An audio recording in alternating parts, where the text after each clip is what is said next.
प्रदेश में बागवानी फसलों का चलन बढ़ा। हरियाणा प्रदेश में बागवानी फसलों का चलन बढ़ रहा है। किसान अब पारंपरिक फसलों की बजाय सब्जी, फल, फूल जैसी बागवानी फसलों की तरफ रुख करने लगे हैं। हालांकि पारंपरिक खेती बंद नहीं हुई, लेकिन इसी बीच कुछ प्रगतिशील किसान अब पारंपरिक खेती करने वालों से कई गुना ज्यादा की कमाई कर रहे हैं। अनेकों किसान ऐसे हैं जिनका मेन फोकस अब बागवानी फसलों पर ही है। इस खेती में ज्यादा लागत नहीं आती और फसल भी कम समय में तैयार हो जाती है। बाजार में हमेशा सब्जी फसलों की डिमांड रहती है, इसलिए मार्केटिंग की भी चिंता नहीं रहती। इन दिनों हरियाणा का कृषि और बागवानी विभाग भी सब्जियां उगाने के लिए किसानों को भरपूर सहयोग दे रहा है, जिसमें सब्जियों की खेती के लिए आर्थिक मदद और ट्रेनिंग का प्रावधान है। हरियाणा सरकार विशेष रूप से किसानों को उन्नत विधियों से सब्जी उगाने के लिए आर्थिक मदद दे रही है। बागवानी से प्रगतिशील किसानों को अच्छा मुनाफा। एक तरफ जहां मनोहर सरकार प्राकृतिक और जैविक खेती या बागवानी के बारे में किसानों को जागरूक कर रही है, तो वहीं अनेकों किसान ऐसे हैं जो प्राकृतिक और जैविक खेती या बागवानी अपनाकर अन्य किसानों से ज्यादा लाभ कमा ही रहे हैं, बल्कि सरकार की योजनाओं का भी जमकर लाभ उठा रहे हैं। ऐसे ही एक किसान हैं नंद किशोर। कुरुक्षेत्र के प्रगतिशील किसान नंद किशोर की सफलता की कहानी भी कुछ ऐसी ही है, जिन्होंने बागवानी को अपनाया और अब क्षेत्र में उनकी एक अलग ही पहचान है। बागवानी की खेती ने जहां अच्छा मुनाफा दिया, तो वहीं किसान नंद किशोर एक कामयाब किसान के रूप में भी उभरे। ऐसा नहीं है कि इन्होंने पारंपरिक खेती को पूरी तरह से छोड़ दिया हो, लेकिन पारंपरिक खेती के साथ साथ ये बागवानी से भी लाभ उठा रहे हैं। किसान नंद किशोर ने बताया कि वो लाखों रुपए कमा रहे हैं और साथ ही उन्होंने ये भी बताया कि सरकार ने भी काफी मदद की है। पहले तो गेहूं जीरी की करते थे, अब फिर गवर्नमेंट से थोड़ी ये गवर्नमेंट ने हमारा साथ दे दिया, ये पोलियो हाउस और नेट हाउस लगवा दिए। अब ये सब्जी की करने लगे जी। हमारे हम कणक भी उगाते हैं जी, अब भी उगाते हैं कणक और जीरी भी उगाते हैं। सब्जी में जी ये अपना जैसे टमाटर है जी, शिमला मिर्च है जी, फूल भी लगाते हैं, खीरा भी लगाते हैं। खीरे के टाइम सरकार ने बहुत ये अच्छा काम किया जी, और इसमें मतलब हर रोज जिम्मेदार पे पैसा आता है और अपना घर गृहस्थी ठीक चला लेता है। सरकार की बहुत धन्यवाद करते हैं। अभी बहुत हमारा इसी के कारण थोड़ा घर गृहस्थी हमारा ठीक चलने लगा। तो गेहूं जीरी के अलावा आप गन्ना भी करते हैं वैसे साथ में। सब्जियां मतलब हम ये टमाटर भी लगाते हैं जी, शिमला मिर्च भी है जी, जैसे फूल है फूल भी लगाते हैं। खीरे के टाइम फिर खीरा भी लगाते हैं। हमारे बदले 4-5 लाख की हो जाती है सब, मतलब इसमें 2.5-3 लाख का खर्चा भी है जी। उसमें गेहूँ तो यही है 40,000 50,000 बस इतनी होती है। गेहूँ में जीरी में पानी गेहूँ में तो वैसे कम ही लगता है, पर जीरी में बहुत ज्यादा लगता है जी पानी। हम तो यही कहते हैं जी भी ज्यादा से ज्यादा जिम्मेदार इसमें जुड़े जी और सब्जी उगाएं, और सब्जी का पैसा भी आता है जी हर रोज। वहीं किसान नंद किशोर के भाई जसमेर सिंह का ये कहना है कि सरकार की मदद से उन्होंने बागवानी खेती में हाथ आजमाया और न सिर्फ उन्हें अच्छा मुनाफा हो रहा है, बल्कि वो अन्य किसानों के लिए एक प्रेरणा के स्रोत के रूप में भी सामने आए। मैं पहले टीवी काम करता था, फिर किसी यार दोस्त का देखा मैंने, वहाँ पर मैंने काम ठीक लगा, फिर मैंने खुद भी स्टार्ट की है। सरकार ने बस हमारे को इसमें सब्सिडी दी जी, पहली फसल के ऊपर भी सब्सिडी है इसके ऊपर। मेरे पास 5 किले हैं, इसमें खीरा जी, शिमला मिर्च, टमाटर। तो खीरे की फसल के अंदर 6-7 लाख की एवरेज है, शिमला मिर्च की अगर सही चल जाए एवरेज 10 लाख की। किसानों की हर संभव मदद कर रही सरकार। कुरुक्षेत्र के प्रगतिशील किसान नंद किशोर और जसमेर सिंह तो प्रेरणा स्रोत बने ही हैं। ऐसे ही एक किसान हैं सोनीपत जिले के नवीन कुमार। गांव खेवड़ा के पढ़े लिखे किसान नवीन कुमार ने जहां बागवानी को अपनाया, तो वहीं सरकार की मदद से पॉली हाउस भी लगाया। एक तरफ जहां सरकार ने पॉली हाउस लगाने में उनकी मदद की, तो वहीं पॉली हाउस लगाते ही इनकी आमदनी कई गुना बढ़ गई। राम राम जी, मेरा नाम नवीन कुमार है। मैं जिला सोनीपत गांव खेवड़ा से हूँ। मैं 2012 से पॉली हाउस फार्मिंग शुरू की है हमने, और इससे पहले हम ट्रेडिशनल खेती जो हमारे पूर्वज करते थे वही कर रहे थे, जिसमें हम धान गेहूं की फसलें लगाते थे। 2012 में मैंने देखा कि हमारे पड़ोस के गांव में एक नई टेक्नोलॉजी आई है, मनोली गांव है, जहां से मैंने देखा कि पॉली हाउस लगने शुरू हुए थे।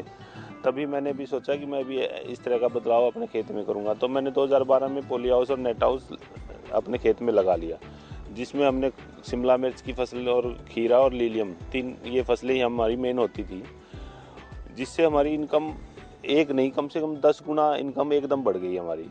पोली हाउस लगाने में हमारी सबसे ज़्यादा मदद हॉर्टिकल्चर विभाग ने की है, या सरकार समझो इसको सरकार ने की है, क्योंकि पोली हाउस एक फार्मर का बजट नहीं है कि पोली हाउस लगा सके। पोली हाउस लगाने का 1 एकड़ का खर्चा लगभग 35 लाख रुपए है, जो किसी भी किसान का भी इतना बजट नहीं होगा जो 1 एकड़ में 35 लाख रुपए लगा दे। सरकार की मदद से ये पोली हाउस हम 10 से 12 लाख रुपए में लगा लेते हैं। बाकी इसका वह जो इतना भी खर्चा होता है वो सरकार हमें दे देती है, लगभग 65% के आसपास। सरकार ने हर टेक्नोलॉजी, जितनी भी सरकार की ये एग्रीकल्चर की टेक्नोलॉजी है, drip irrigation, mulching, low tunnel, हर स्टैकिंग, हर टेक्नोलॉजी पे गवर्नमेंट हमें मदद करती है, किसी पे 50%, किसी पे 60%। इसी वजह से हम आगे बढ़ पाए। किसान नवीन कुमार का ये कहना है कि वो बागवानी विभाग की तरफ से दी गई जानकारी के आधार पर ही खेती कर रहे हैं। किसान नवीन कुमार सिर्फ मजदूरों पर निर्भर नहीं बल्कि खुद भी पूरी मेहनत करते हैं। किसान को विभाग से पूरा साथ मिल रहा है।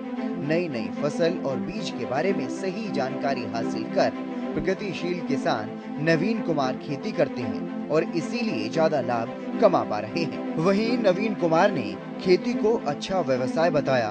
उन्होंने कहा कि मैं सरकारी अध्यापक हूं, लेकिन जहां भी मेरा परिचय पूछा जाता है मैं खुद को किसान बताता हूं और मुझे किसान होने पर गर्व है। विभाग से हमारे पास DHO साहब हैं और साइंटिस्ट हैं, वो सब आते रहते हैं हर मतलब 10 दिन में 15 दिन में, जो हमें नई फसलों के बारे में बताते हैं कि आप ये लगाओ। उनसे हमें काफ़ी अच्छी गाइडलाइंस मिलती है। आज के हिसाब से देखें तो हमारे जो यंग जनरेशन है वो खेती की तरफ नहीं जा रही है, सब खेती से भाग रहे हैं। खेती करना सब बेइज्जती समझते हैं। कहीं रिश्तेदारों में बैठे हैं, जब भी पूछते हैं क्या कर रहे हैं, कोई ये नहीं बताएगा खेती करता है, तब भी नहीं बताते कि हम खेती करते हैं। मेरा तो यही है कि खेती जैसे से बढ़िया बिजनेस आज के दिन कोई भी नहीं है। बड़े बड़े लोग आज के दिन खेती कर रहे हैं, लेकिन हमारे युवा इससे पीछे भाग रहे हैं। खेती बहुत अच्छा बिजनेस है और टेक्नोलॉजी के साथ मिलकर खेती करना बहुत फ़ायदेमंद है। मैं अपने बारे में जो बताऊं, मैं एक गवर्नमेंट टीचर हूं, लेकिन मुझे लगता है कि मैं जहां मेरा इंटरव्यू लिया जाता है मैं यही बताता हूं कि मैं एक फार्मर हूं और मुझे फार्मर होने पर गर्व है। आलू की खेती के लिए किए जा रहे प्रयोग। इतना ही नहीं, सरकार की तरफ से किसानों को हर तरह की सहायता मुहैया करवाई जा रही है।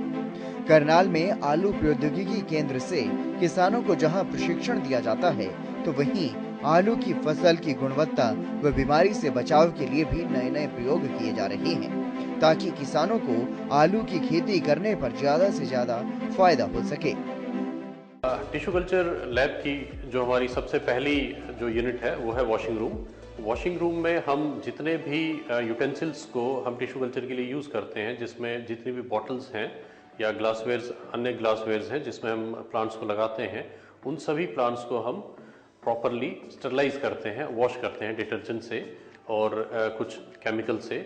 उसके बाद हम वहाँ से उन प्लांट्स को, उन बॉटल्स को वहाँ से निकाल के और फिर मीडिया प्रिपरेशन रूम में पहुँचाते हैं। मीडिया प्रिपरेशन रूम में हमारा जो मीडिया है, मीडिया यानी कि जो फूड है, जो बैलेंस डाइट चाहिए प्लांट को, जिसमें कि सभी मैक्रोन्यूट्रिएंट्स और माइक्रोन्यूट्रिएंट्स हैं, वो फूड प्रिपेयर करते हैं हम।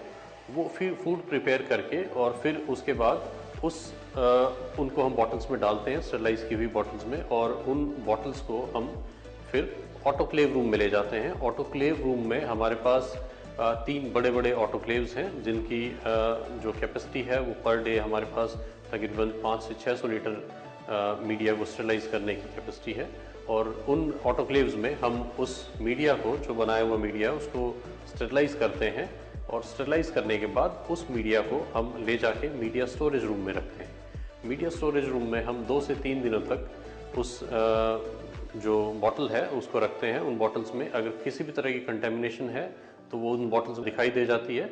उसके बाद हम उन बॉटल्स को, अगर किसी में कंटेमिनेशन है तो उन बॉटल्स को हम यूज़ नहीं करते हैं, और अगर उसमें कोई भी कंटेमिनेशन हमें 3-4 दिनों में नहीं दिखाई देती है तो उन बॉटल्स को हम आगे यूज़ करते हैं। फिर उसके बाद हम उन बॉटल्स में, जो हमारे पास बॉटल्स तैयार हो गई हैं, उन बॉटल्स में हम जो प्लांट्स हैं हमारे, उनको माइक्रोपोवेट करते हैं। माइक्रोपोवेट करने का मतलब कि माइक्रो प्लांट्स को हम छोटे छोटे टुकड़ों में, हमारे पास एक जो प्लांट होता है उसको हम 3 से 4 टुकड़ों में काट लेते हैं और उन 3 से 4 टुकड़ों को हम उन बॉटल्स में लगा देते हैं। उन बॉटल्स में लगाने के बाद हम उन बॉटल्स को कल्चर रूम में रख देते हैं। कल्चर रूम में वो बॉटल्स तकरीबन 15 से 20 दिनों बाद वही साइज़ अटेन कर लेती हैं जिस साइज़ के प्लांट से हमने उसके 3 से 4 टुकड़े किए थे। तो इस प्रकार ये साइकिल हर 15 से 20 दिनों बाद हम प्लांट्स को माइक्रोप्रोवेट करते हैं और फिर ग्रो होने के लिए रख देते हैं, जिसे सब कल्चरिंग कहा जाता है। तो इस तरह से ये साइकिल चलती रहती है। प्रदेश के किसानों की समृद्धि और खुशहाली के लिए सरकार लगातार प्रयास कर रही है और इन प्रयासों का सार्थक परिणाम भी देखने को मिल रहा है। हरियाणा सरकार की तरफ से नई नई योजनाएं बनाई जा रही हैं, जिनका सीधा फायदा किसानों को हो रहा है। सरकार सिर्फ किसानों को जागरूक करने का काम ही नहीं कर रही, बल्कि किसानों की आर्थिक मदद भी कर रही है।